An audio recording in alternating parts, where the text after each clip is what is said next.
there's no life without death. We're fighting biology with chemicals. We need to take a step back and let Mother Nature do her thing. You really know the cycles of life and death. We aren't at a food production issue. We produce enough food to feed 1.5 times the population in this world.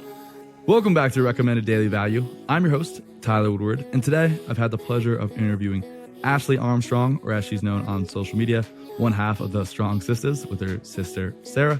She is former engineering major turned regenerative agriculture farmer and is co-owner with her sister of Angel Acres, a regenerative farm down in Michigan. So in this episode, we talk about everything regenerative farming, including how it differs from conventional agriculture in terms of both what the effects are on the soil, the environment, and even how it differs in the meat, both taste and composition of the meat in terms of macronutrients and micronutrients. So it's a really interesting one. I think you guys will all enjoy it. See you in there. How's it going, everyone? Today we're here with Ashley Armstrong. How you doing today, Ashley? I'm doing great. It is really hot here in Michigan. The sun feels really nice, but it's really hard to do farm chores when it is so humid and so hot. So otherwise, we're doing great. That's good to hear. Hope you're staying hydrated with some adrenal cocktails. Yes. Hydrating through raw goat milk, bone broth, orange juice, melons. Yeah. Lots of structured water in my hydration methods. Glad to hear it. So Ashley and her sister Sarah are owners or co-owners of a regenerative farm called Angel Acres. As she's going to have to get myself a hat. And for those of you that don't know, Ashley, could you want to give like a little elevator pitch as to what a regenerative farm is? Yeah, so I think that it's helpful to think about what the word regenerate means. What's the opposite to regenerate? Degenerate. Degenerate. So when you think of conventional agriculture, it's kind of degenerative, right? We're kind of using more than what we're putting back in. And so over time, that's going to catch up to us, right? We're kind of taking one step forward, two steps back, one step forward, two steps back. So we're kind of taking and extracting a lot from the land. And that's ultimately not going to sustain us in the future. And so some examples are going to be using toxic synthetic chemicals to grow our food. Unfortunately, that's going to kill a lot of the microbial universe underneath the soil. And so I kind of like to think about that as like the soil has a gut microbiome. Humans have a gut microbiome. When we take antibiotic after antibiotic after antibiotic and all of these like medications, you're like kind of destroying the microbiome balance inside your gut. Well, the same thing can happen with agriculture and synthetic chemicals. And that can really disrupt the natural microbial universe underneath the soil. And I know it's hard to see. We can't see it, right? It's underneath the grass, underneath our feet. But that topsoil is what's responsible for us producing most of our food. And if we are eroding and degrading that soil over time, at some point, we're going to reach a point in human history where it's like, all right, we don't have any soil left, so we're going to have to grow everything in the lab. So regenerative agriculture is how can we grow and produce food that works with the cycles of nature such that we are regenerating life in the soil microbiome. So we're not extracting and taking more than what we're putting back into it. And so it involves not trying to fully understand Mother Nature, because I don't think we'll ever understand how Mother Nature works. Mother Nature is beautiful. She is smarter than all of us. She will always outsmart us.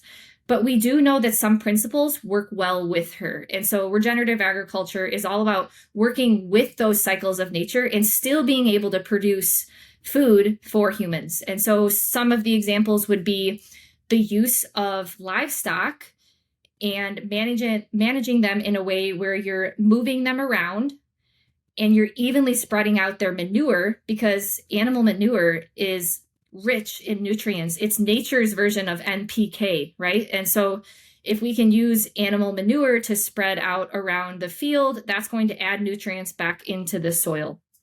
So it all goes back to soil health and whether we are building topsoil or creating conditions such that our topsoil is eroding and it's leaving our landscapes. Yeah. One of the most powerful videos, I'm sure you've seen it, is the White Oak Pastures video of the difference between their soil eroding and it's literally their cousin's soil eroding. So they have this big tropical storm and you see like difference between like, there's almost like a line in this river from the runoff. And the runoff from their river, I believe, is like almost crystal clear. Like it looks like pure water, just rain passing over the topsoil. And the other one looks like almost like a flood. Like you get that muddy street, like back in Michigan, like during the snow, where the entire topsoil is being pushed into this river. And that's, we can't really see the soil microbiome, but in those sorts of things, you can see the effects. Right. Well, okay. It's actually, I'm guessing most of your audience is kind of in the bioenergetic space. Yeah. So you can kind of think about it like in the bioenergetic space, it's about creating an internal environment where there's optimal levels of thyroid hormone. We're creating energy well. Our stress hormones are low. Our protective sex hormones are balanced. And so it's about creating that internal environment where our body can function at its best, right? Mm-hmm. And so the same thing with soil. It's about creating the soil conditions such that we can pull nutrients from deep below and bring it to the plants when it's needed. And so the more organic matter and living material that we have in our soil microbiome, the more functions that can be turned on for our plants and produce more food. Yeah, for sure. And I also think it's really interesting for anyone that doesn't know, every plant needs nitrogen fixing bacteria to actually pull it from the soil. So, most of these pesticides are basically antimicrobials, basically antibiotics, plant antibiotics. And you're wiping the entire, microbiome, killing the soil, really. Soil is a really living, breathing thing. And we're going to dive a lot into that. But first, how did you, what drove you to get into regenerative agriculture? I know you guys have a long history of diets coming from carnivore to strong powerlifting. But what was I need to, really get my own food source and be part of that movement? I grew up in the suburbs and always thought, food came from the grocery store, had no idea of where our food came from, no understanding of how food was made. But I don't feel like anyone should feel bad about that, because that's just how our society breeds people and families and humans. And it's just a natural byproduct of modern living these days. But pretty soon, the way that I was living and eating kind of caught up to me. And I definitely developed some autoimmune conditions. I wish I would have had thyroid hormone blood work back then, but I don't. And so at a young age, in graduate school, I think I was around 23, I just started to crash, started feeling really lethargic, Raynaud's, and a lot of butterfly rashes, and just not feeling well, and constipation getting worse and worse, not able to really digest many foods. Just this accumulation of symptoms started to occur, kind of right at the same time. Went to a doctor and they only prescribed pharmaceuticals. And so my sister and I are let's just take our health into our own hands. And of course, when you start searching the internet, you stumble upon all these different diets. And so my sister and I have done every single extreme, literally everything. And ultimately, we did stumble upon carnivore. And I think people poo-poo it a lot, but I think that you can learn so much from that diet. And there are a lot of pros, right? For once in my life, I was eating bioavailable nutrients in the best form possible, in animal fats, in animal protein. Of course, you're going to feel different when you start doing that, coming from a plant-based approach. And so when I was plant-based before, and it was always cared for animals and cared about the environment. And then when you switch to carnivore, you're kind of oh my gosh, I'm only eating animal products. I better source it well. So that's when I learned about regenerative agriculture, and I became hooked ever since the day I've learned about it. I visited over 30 local farms the first summer that we learned about it. And I was gosh, I got to do this myself one day. I just have to. So I think I kind of stumbled on it for a reason, because I was meant to do, I have never been this happy. I've never been this fulfilled. I have never worked this hard in my life, ever. Never worked this hard. But it is just the path that I was supposed to go down. And so definitely stumbled upon it from a health perspective. And I think that that's something that Sarah and I bring into the regenerative ag space, is we are coming from a health-focused background. We are not farmers. We are first-generation farmers. And so we're kind of making these decisions based on our health standards and what we want from final products. And we kind of have an open mind, because we don't have previous farming history where we may have blinders on of certain things. And so we have certainly made a ton of mistakes, but we've also stumbled upon some interesting insights. And I think that it's just been a really cool path to merge the health side and the farming side. funny. My sister was vegan for a number of years. Yeah. And she's still grossed out by certain things. Feels like it came from an animal. I don't want to eat it. And it's so funny, the disconnect between, the grocery stores and how it actually gets there. Yeah. It's crazy. And I just think it's so important. One of the things that I'm really looking forward to doing at some point, I haven't done it yet, is just, go hunting, maybe eventually get a farm. Yeah. But, and this sounds weird, I don't know how to say it in a nicer way, but like, really killing an animal for food for the first time, I think it would be a very almost like sacrilegious feeling where it's like you really know the cycles of life and death. There is nothing like taking care of an animal from birth to death and giving that animal the best life ever. And then that animal has one bad second. And that animal is giving the ultimate sacrifice, right? It's allowing, that animal is allowing you to live on.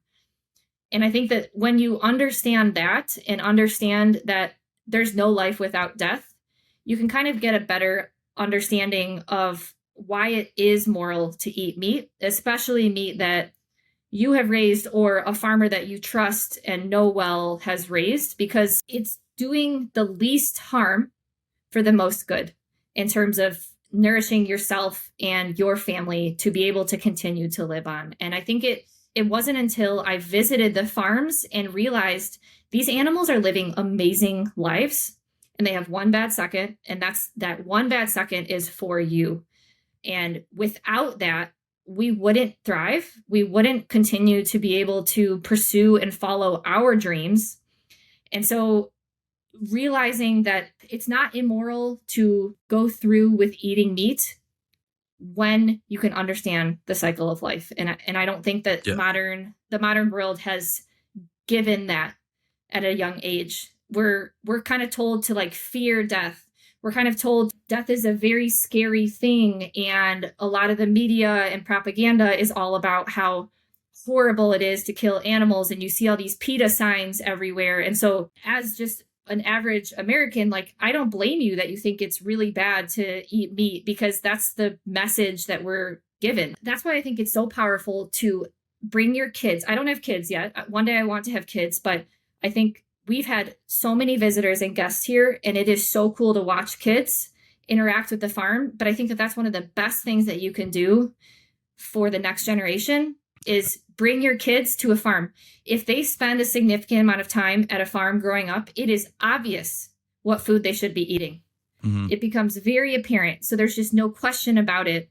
And so I think that that is one of the things that we definitely want to continue with here is farm tours and having families come stay at the Airbnb that will be set up sometime in the next couple of months and get that farm experience where it's just something I wish I would have had from a young age, because if I would have had that, I don't think I would have gone down these diet trains from one diet to the next diet to the next diet to the next diet.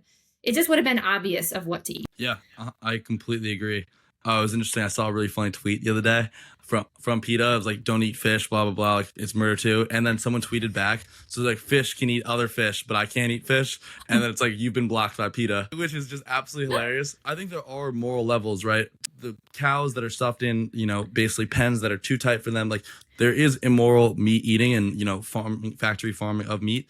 But it's not like we chose, we can choose to not eat meat and abstain from it, but we're going to suffer a major consequence of our health. It's not like we chose the evolutionary pathway where we basically require meat to be arguably healthy. Yeah, absolutely. And then you can choose the type of meat that you are buying, which is, exactly what you guys are supporting and doing through there. Yeah.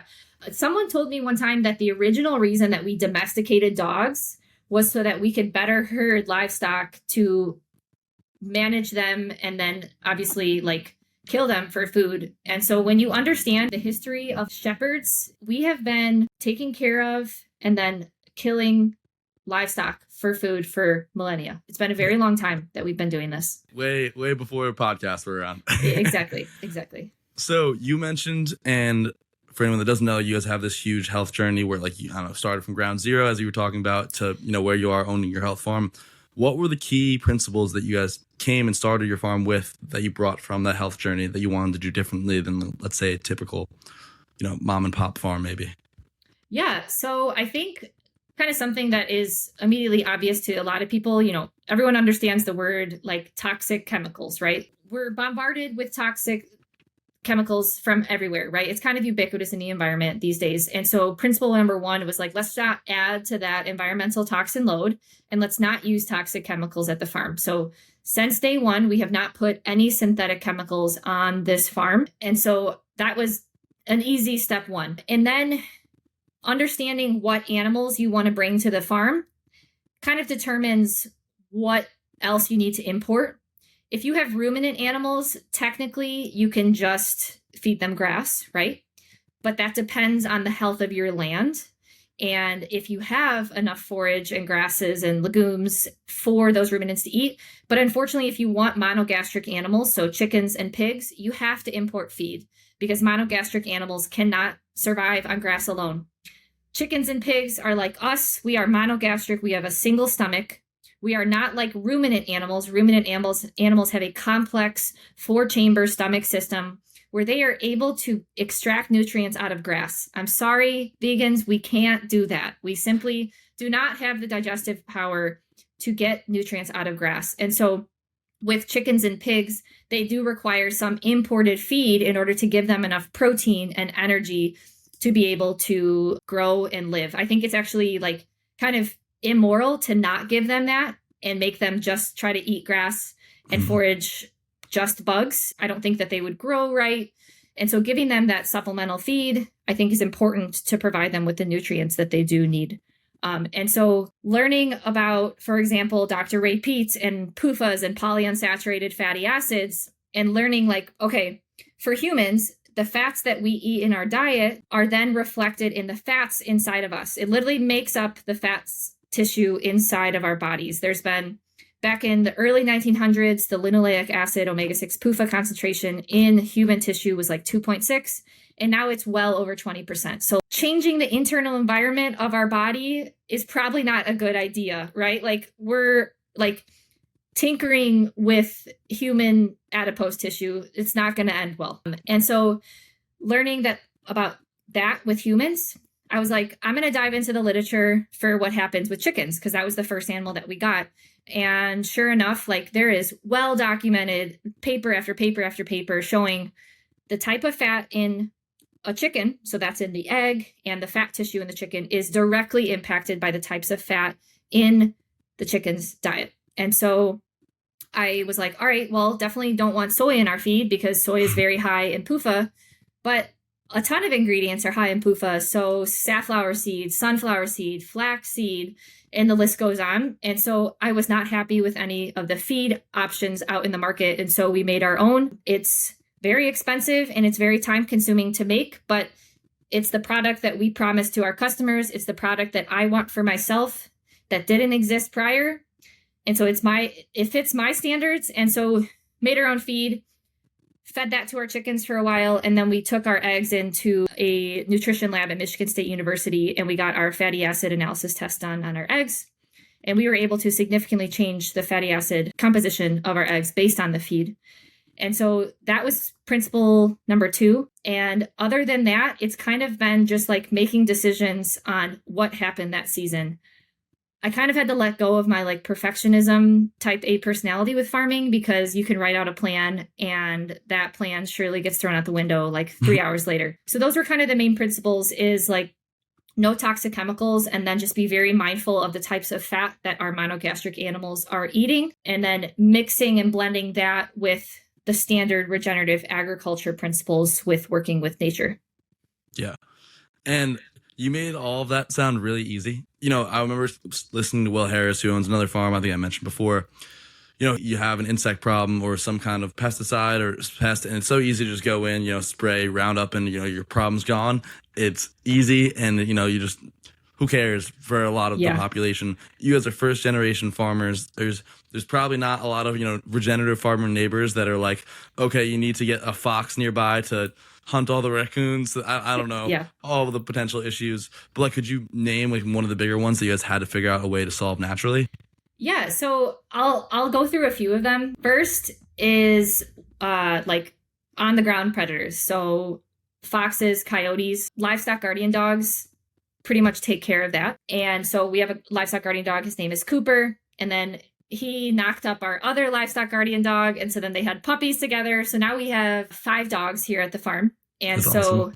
between those 5 dogs, we don't have a foot predator problem. Aerial predators, that's a different story. So hawks are a big issue, and that is something that we honestly haven't figured out yet. I think that putting up fencing to better control where the chickens are, I think that that's kind of the best option. Full transparency, we don't always put that fence up because it is time consuming, and we kind of let our chickens free range.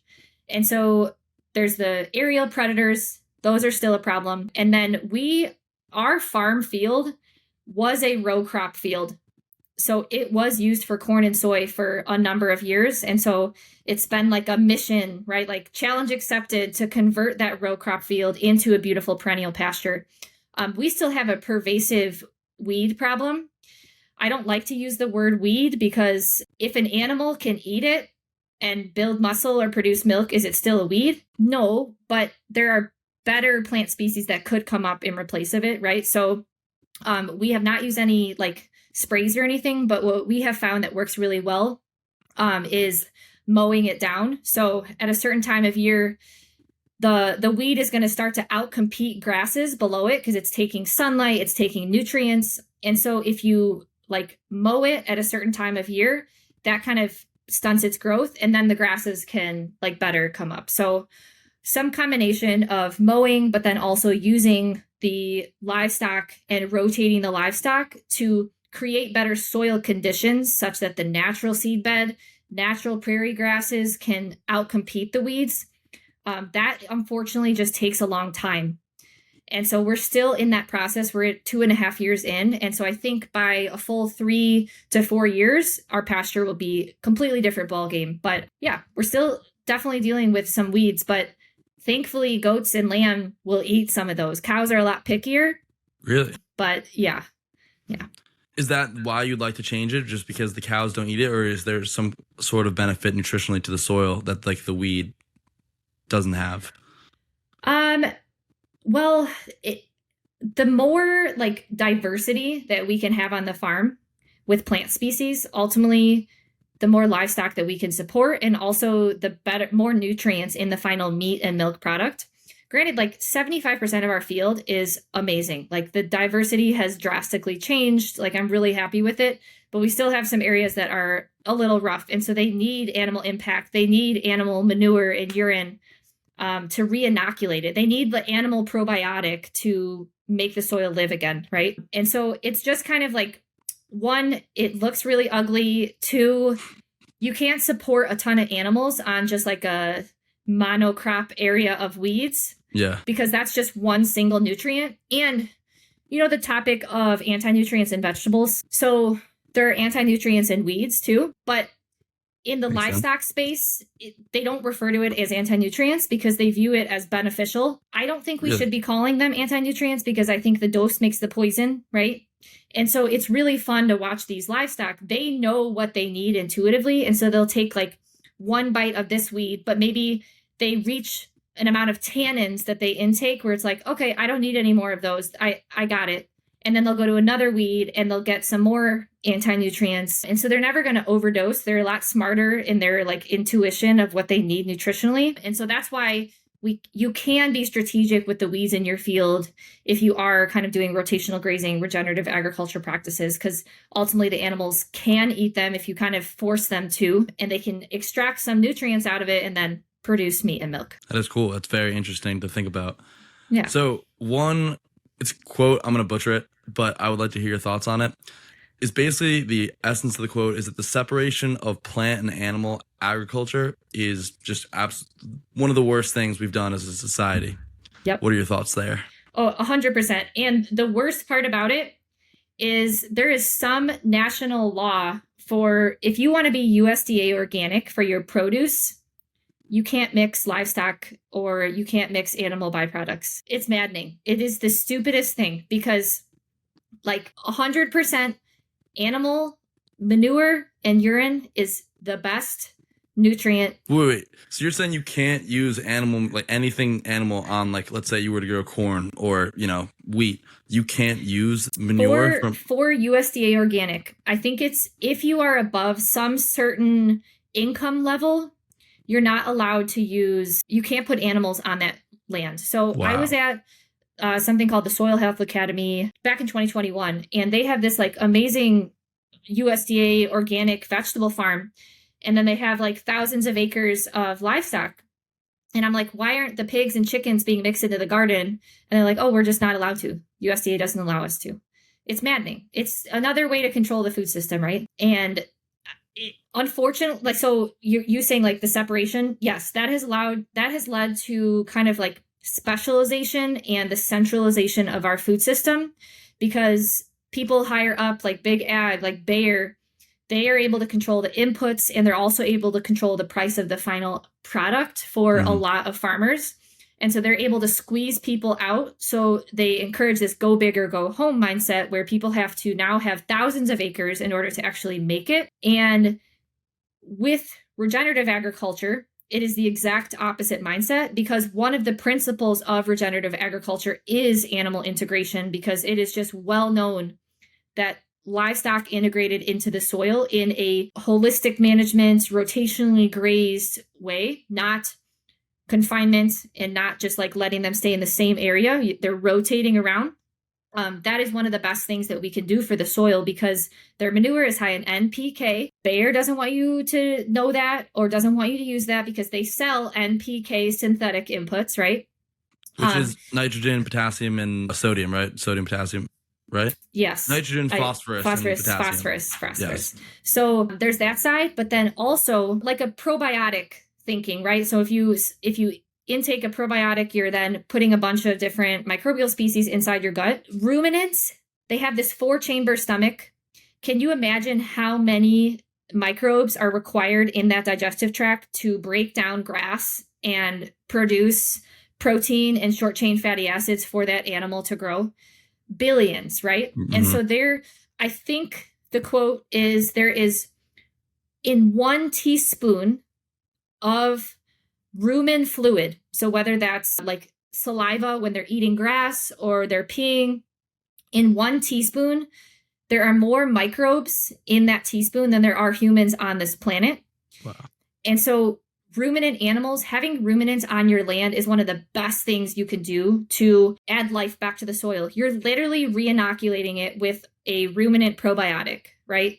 So of course you've got the manure, and that's going to have the NPK, but you're also adding all of these beneficial microbes back to the soil. And so with animal integration, it removes the need for these big ag companies, right? Because they can't sell you these expensive chemicals anymore. You don't need them. And so this separation is intentional. It is for the profit of a few, and it is for the complete control of our food system. Yeah, I couldn't agree more.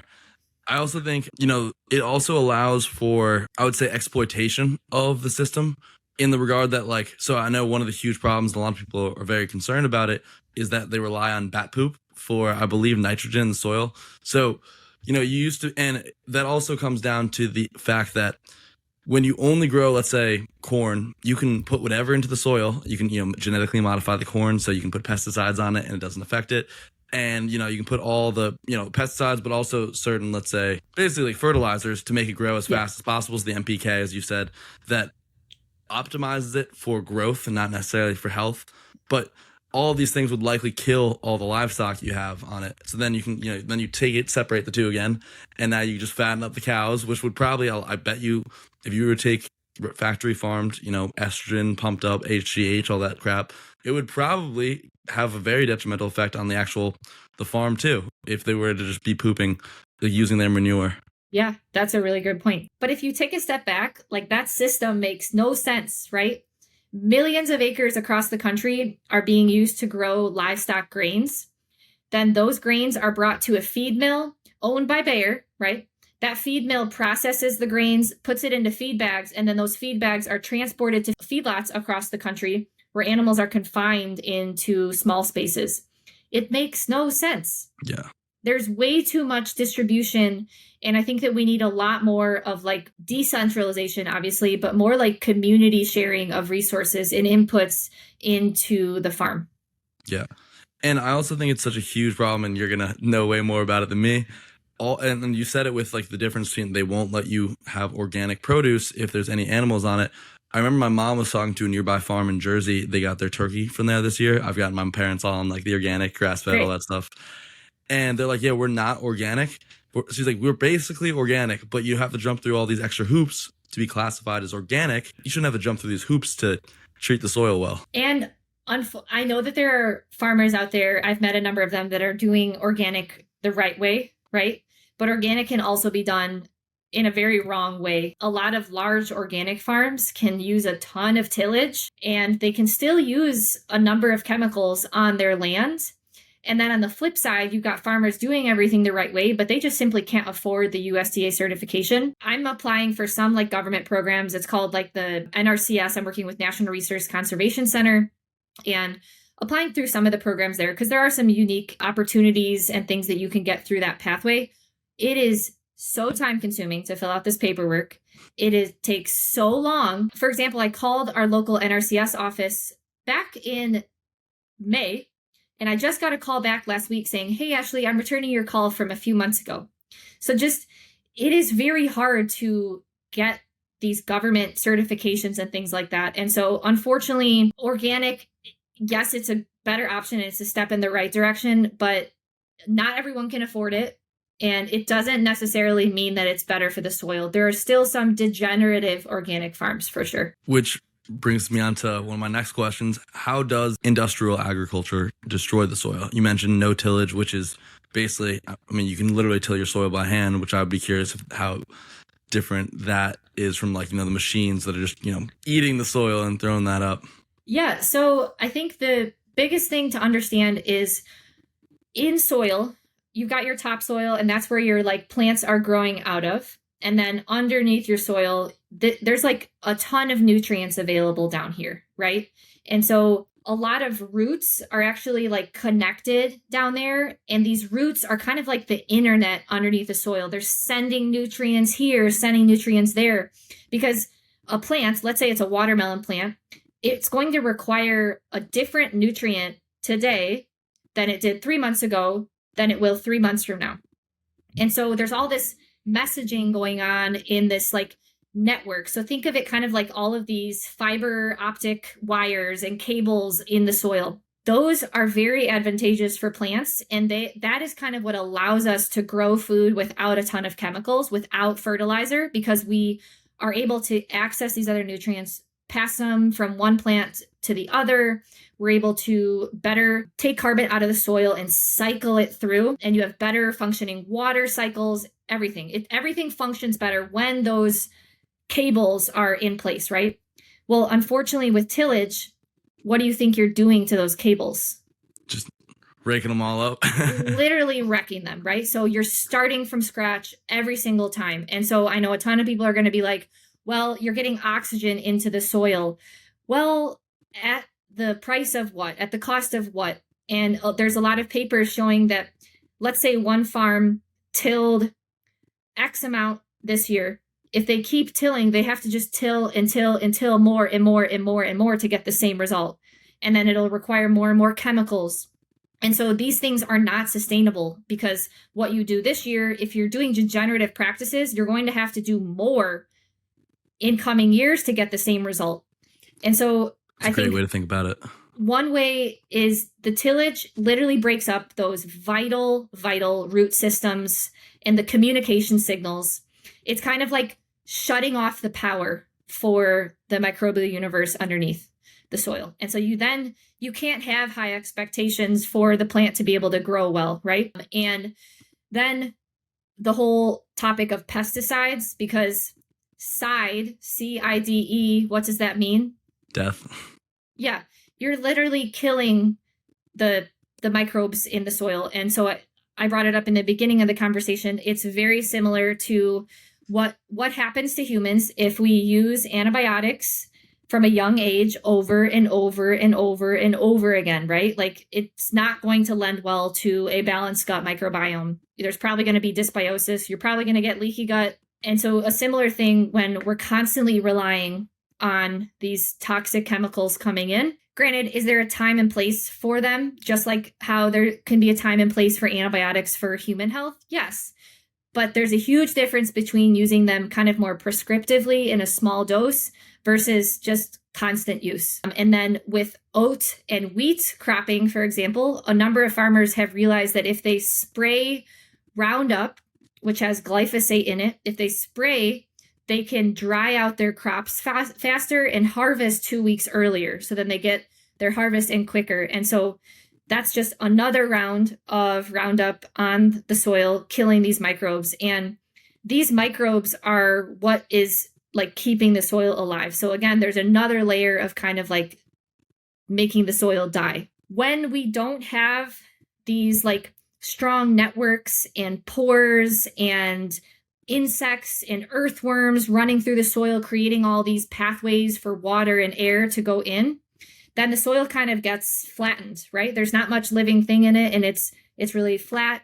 Flattened, it's eroded. And so when heavy rainfall comes, that's where you see a ton of erosion, where the topsoil is literally leaving us because there's nowhere for the water to go into. It just hits this flattened surface and just kind of runs off. And so what comes with that runoff are vital topsoil and all the chemicals used. And so that's why we're seeing the Gulf of Mexico and all of these like horrible algae blooms that are happening and killing all of the life in the Gulf of Mexico right off the Mississippi River of our country, right? Mississippi River runs through the corn and soy crop fields of the wonderful Midwest.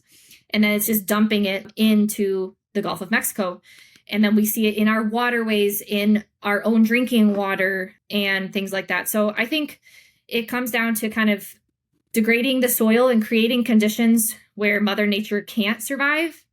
So we're fighting biology with chemicals. And so in these situations, you can't expect, there's no biology left. And so you have to use chemistry in order to grow food. And that's not healthy for us. It's not healthy for the environment. Yeah. And then it kind of like kills the life. And then there's also the toxicity issue. I think that's the bigger environmental issue.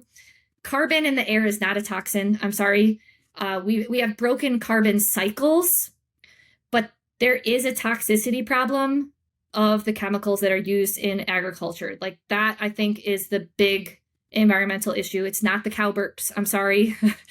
It is the toxins that are now leaching into the air, into the soil, into the waterways. That's interesting to hear you say it in that regard. Yeah, I've been thinking about, I don't know if you know Pedro do Amaral Thucydides. He's a really smart dude. He's a genius, but he posted something about cigarettes and nicotine the other day, and it made me think of how, if you smoke cigarettes, you will reliably, like to a significant degree, decrease the chance that you get Parkinson's disease because of its like dopaminergic effects. No one is saying cigarettes are good for you, but a lot of the same thing is true of like pharmaceuticals, right? Where, if you take statins, you'll marginally lower your risk of getting heart disease, let's say.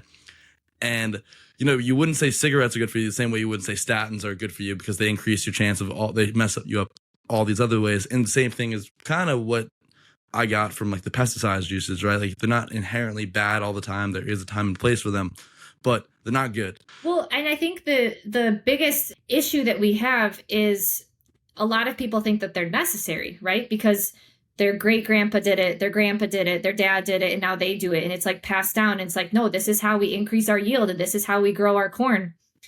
But what about 150 years ago? How did they produce food? Because we aren't at a food production issue. We produce enough food to feed 1.5 times the population in this world. 1.5. We don't need to maximize production anymore. Yeah. We have a food distribution and a nutrient poor food problem. Right? So now, how do we farm to work with nature? How do we farm to increase the nutrient density of our food? It's not with toxic chemicals. It's just not. Toxic chemicals are going to maximize yield. Absolutely. But at what cost? Yeah. So I know you referenced the study you guys performed earlier on the chicken feed, which they had increased much more saturated fat, much less PUFA, linoleic acid, all this, basically less seed oils, more saturated fat. Have you seen anything similar for, ruminant animals? I know pork is the same way. Yeah. So for monogastric, it's very clear the amount of PUFAs that they have in their diet, which unfortunately our entire agriculture system is centered around PUFAs. And now you're seeing the same PUFA increase in our adipose tissue. Same thing is happening with chickens and pigs. There's studies showing that in early 1900s, that omega-6 linoleic acid fatty acid composition was low, and now it's very high. In fact, I don't eat pork from confinement buildings. I don't. Yeah. It is very high in PUFA. Same thing with chicken fat. Like, don't use chicken fat as a cooking fat if it's from a confinement building, because it's kind of similar composition to a vegetable oil. Yeah. It's funny that you bring up the ruminant animals, because I've been diving into this deep. I'm working on like a what you eat series. That's awesome. Where I'm going to dive into all of this a lot. And actually, you can change the fatty acid composition of ruminants. It's not as extreme, because ruminants it's biohydrogenation, where some microbes in their gut are able to transform PUFAs into saturated fat. And that's awesome, right? But it turns out that there's a limit for how much they can. And if you bombard the ruminant system with PUFAs, those PUFAs pass straight through into the final product. And so this is very clear in the dairy industry, because, saturated fats are bad, right? And so we've got to spend tax dollars on studies to reduce saturated fat levels in our dairy and increase the heart healthy PUFAs, right? Yep. So there have been massive number of studies on increasing the heart healthy PUFAs in dairy. It kills me. It pains me. So there's actually a lot of studies, and basically seeds are able to kind of pass through this process, and they can impact the PUFA level of the final dairy product. So this is particularly relevant for goats, because dairy goats, they do require a supplemental feed. You can find 100% grass-fed cow milk in cow dairy, but you can't do that with goats, because goats have a different nutrient requirement. So they do require supplemental grain, but people are bombarding goats' digestive systems with tons of seeds. Like, for example, sunflower seeds are like a really popular thing. Well, sunflower seeds contain more omega-6s than soy. And if we're throwing sunflower seeds into dairy goats, that's going to increase the PUFA level in the final milk product, in the final cheese product. So again, it kind of goes back to thinking that humans, we are smarter than nature. And with science, we can improve the food system and we can change the final composition. Whereas, no, we need to take a step back and let Mother Nature do her thing and give these animals the conditions and the food that they're supposed to eat, and let them produce the final fatty acid composition that they're supposed to do. So the PUFA increase in ruminants isn't as severe as in monogastrics, but it's still significant.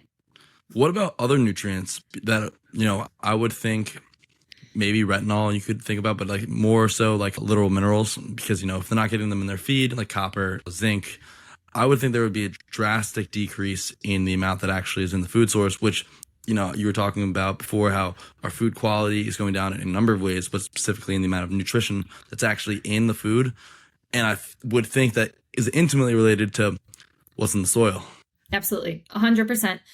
So I don't have the mineral content studies memorized, but you're good. I think that it's important to think about like how little we actually know about human nutrition, And so there's this one team of researchers at Duke University. His name is Dr. Stefan van Vliet. And so what he is really into right now is the idea of phytonutrients. So, you've got minerals, you've got vitamins, and then phytonutrients. It's kind of like the colors that you see in different produce, right? Like the reds in the tomatoes, the purple in the eggplant. And so when you think of phytonutrients, you think, oh, it's only in vegetables. It's only in fruit. Well, it turns out it actually shows up in significant quantities in meat and milk products if the animals are raised outside, if they're consuming diverse forage. And so there is a significant difference in the number of phytonutrients present in regeneratively grown ruminants versus just grass-fed, continuously grazed on a not diverse field versus feedlot. So the best option where the most amount of phytonutrients are going to be is in 100% grass-fed animals that are regularly rotated on diverse pastures. So that kind of goes back to your question earlier where you were like, why do you want to improve the pasture? Well, it's just going to further improve our final product in the animal, for the animal. So there's the phytonutrients, that's now well documented, that's significantly higher. And then there are other nutrients such as like vitamin E, that's significantly higher in pasture raised and 100% grass-fed animals. And then also, if those animals don't see sunlight, there's not going to be significant quantities of vitamin D in the fat of those animals. And so those are kind of like the nutrients that I have most memorized of what's improved, but I do know that there are definitely increased nutrients of other levels. I just don't have those memorized off the top of my head. No worries. It's been very impressed so far. But yeah, I mean, there's infinite amount of stuff that you can know, so no one can know everything. On a more fun side of things, I go to Costco or Kmart, buy some eggs, and I crack it open versus the Angel Acre eggs or even other like goat meat and all that stuff. How does it differ in your eyes, like from a taste and even look perspective? So again, it is better for you to get animal products in your diet than not to get animal products in your diet, right? And I understand that some people can simply not afford like supporting regenerative farms, but I just want to remind the audience that regenerative farmers are not rolling in dough. They're not taking bougie vacations on a yacht. It just requires a lot more time and a lot more money to raise these animals this way. So the profit margins are actually smaller in these products than they are conventional products. And so the taste is just apparent. I can't really eat other eggs anymore. I am spoiled in that like I get to eat these products every single day. I'm honestly like I'm so lucky, right? But once and I think that this is where the phytonutrients comes into play, because Dr. Stefan von Vliet kind of talks about how in other countries, the taste preferences of the people in that country prefer more pasture-based, grass-fed animals, but the taste preferences in America, we're so used to eating grain-fed ruminants that we actually like prefer grain-fed meat. But as soon as you like actually have products from a regenerative farm, the taste is so much better. So there's a huge difference between grass-fed and regenerative grass-fed. When animals are eating like diverse nutrients, that shows up in just more rich taste profile of that final product, right? And the more that animal is moving around, the more it can live outside. I don't know if you've gotten into kind of like the quantum sphere, the quantum physics, quantum group of like circadian biology. Oh, a little bit, not too deep. So I guess one thing that I have found really interesting, there's actually like papers documenting this. So, you know how water can be like dead or it can be alive and it can be like structured. Yeah. So animals that are in confinement, they're not exposed to UV light. They're not exposed to sunlight to actually structure the water in their tissues. Whereas animals raised outside, they can structure, they are exposed to those beneficial light rays where they can structure the water in their tissues. And so there's some papers showing that just the profile documenting like the life of that meat is completely different between the two. And so I think it just, once you taste a certain way of, or a certain type of animals raised in a certain way, it's really hard to go back. It really is. It is significantly better. It really is. That's awesome.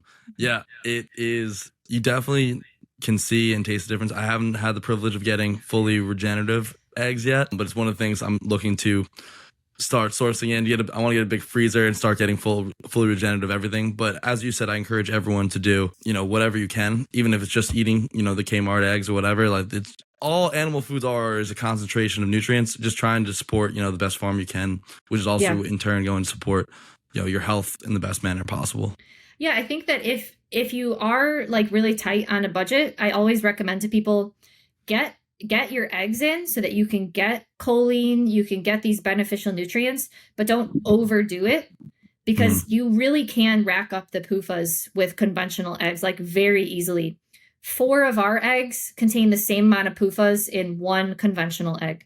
And so if you can't afford to support regenerative farms right now, go for the leaner cuts of meat, because the fat in livestock, that's where the toxins are housed. And then, as we've discussed, the monogastric animals, that's where there's going to be high levels of PUFAs. And so if you're going to buy pork and chicken that's conventional, go for those leaner cuts. And for the beef, just when you can, try to do the 100% grass fed, but you're going to be doing less PUFAs with ruminant meat than you are with monogastric meat. Awesome. You mentioned a couple times, the toxins in general, but what are your thoughts on, the environmental impact of, regenerative versus conventional agriculture? it's a really weird time to be a consumer, right? Because you have PETA and all of these like mainstream people saying how bad meat is for the environment with cow burps and things like that.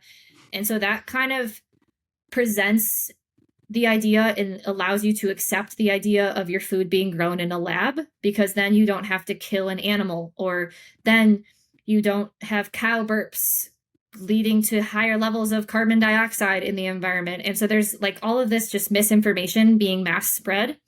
And it's for a reason, right? Because unfortunately, big ag makes $0 when you support a regenerative farmer. They make $0 at that sale. When you buy meat from the grocery store, when you buy lab-made food, like that's where they can have intellectual property, and that's where they can have market share, and that's where they can get like money from your sale, right? And so I think that not much is talked about the environmental implications of conventional agriculture, because if it was, then they would lose control of the food system.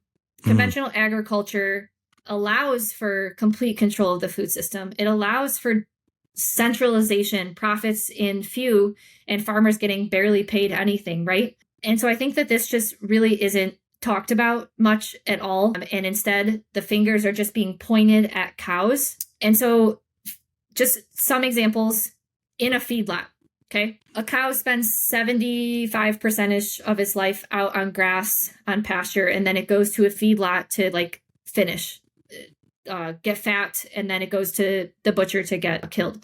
So in a feedlot, you got a ton of cows smushed in to a small area. Imagine you are a cow in a feedlot in Texas. It's like over 100 degrees. There's flies everywhere, right? So now these feedlots are spraying insecticides to kill these flies.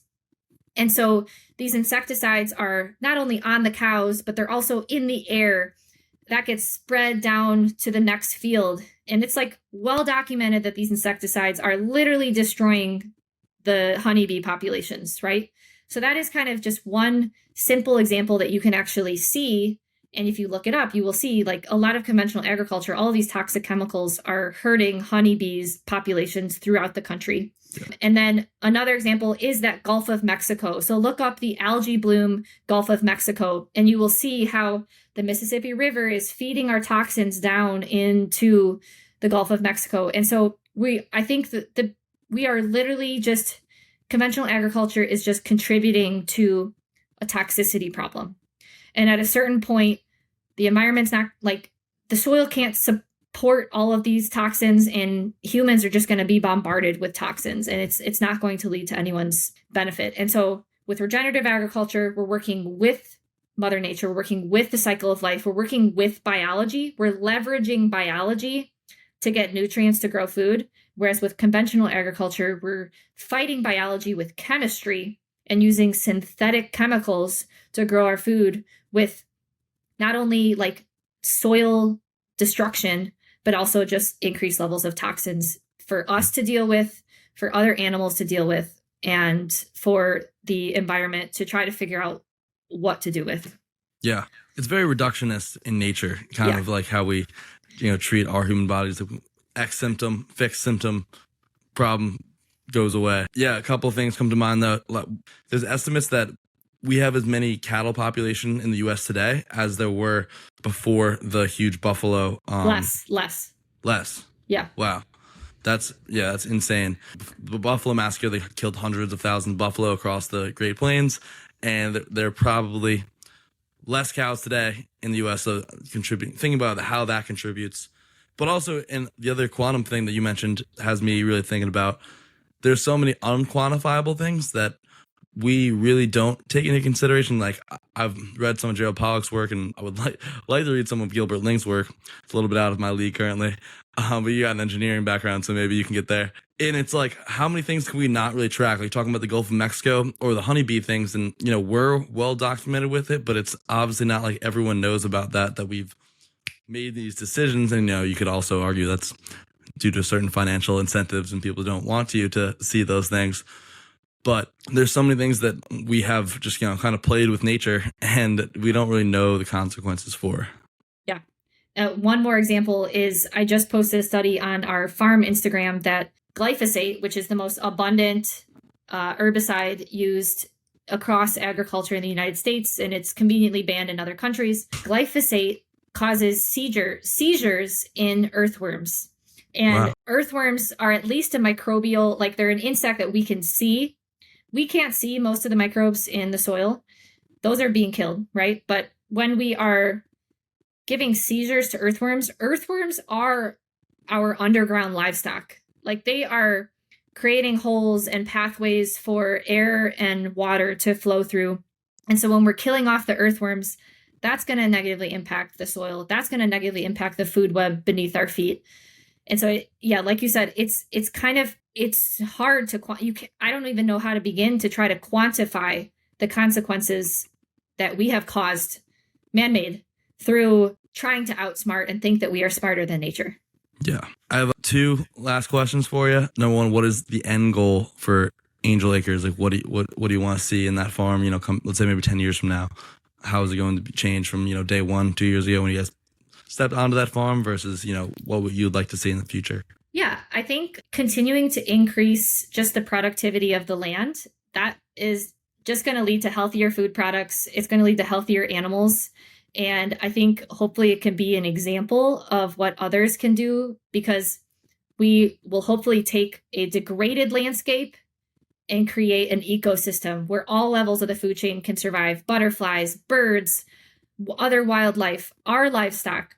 And so conversion from dead, degraded row crop field into a thriving ecosystem that is sustainable and regenerative, not degenerative. I'd love to be an example that other people can maybe follow. And then we are currently working on a new business that's a farm cooperative. And so we only have 26 acres here, so we can only produce a certain number of products. If we were to try to stuff animals here and serve more customers, that would be against our principles, right? Like, you shouldn't have this go big or go home attitude. Instead, it needs to be a partnership of small farms, everyone doing the same thing, using regenerative agriculture. And so what we're working on right now is a farm cooperative e-commerce business where products from our farm and then products from our partner farms that are like 20 minutes away. I've spent the last 5 to 6 months visiting them, meeting them, working with their families, vetting their farming practices. And I've also created now this feed distribution network where our feed that we made, low PUFA feed, is now being delivered to those farms. And so now they're doing the exact same thing that we are at our farm. And that way we're able to increase our supply with our same standards. And so our farm cooperative can hopefully be a way and a website where people can get all of their animal product needs, regeneratively raised, no BS, no chemicals, none of those medication stuff, guaranteed low PUFA, pasture raised, sunlight. And so that is something that's our current project right now, in addition to just improving the farm conditions here. But a place where people can find products that they trust and get delivered directly to their door. And then also the farm as an example of, okay, we've got millions of degraded landscape across our country.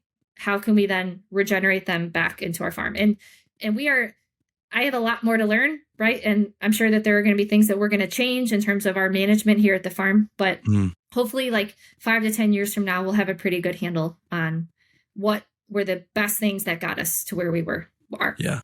That is absolutely awesome. I look forward to supporting you guys. And you told us a little bit, but how can everyone, all the listeners, support both, regenerative farmers and you guys, and also, where can everyone find you? Yeah. So I always tell people, if you have a local farmer that you trust and you love, you keep supporting him or her. They need your support. Keep buying from them. If you don't, we hope to have an option for you. So right now we're in the transition of moving from our farm website to our farm cooperative website. And so our new farm website will be nourishcooperative.com. So our farm co-op is called Nourish. So nourishcooperative.com. Our farm website is Angel Acres.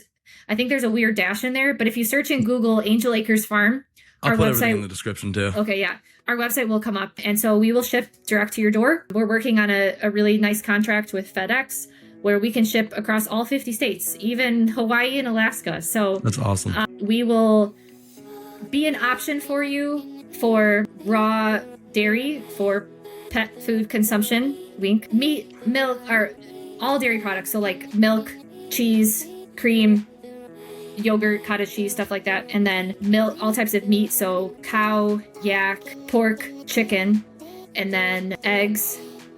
And maybe we'll get into produce someday. We have a few farms in our area that we really trust and love. They're organic, regenerative produce farms. And with all this appeal, BS, and all these new sprays on organic produce, I think we're going to try to venture into produce one day. But yeah, nourishcooperative.com. And then if you search in Google Angel Acres Farm, eventually all of those products will be on Nourish Cooperative, but we're kind of in this transition phase. A lot of website and tech stuff that isn't always fun. Gotcha. Well, Ashley, I want to be respectful of your time. That was an awesome episode. Thank you so much for hopping on. And I think that's about it, everyone. So until next time, guys. Thanks for having me.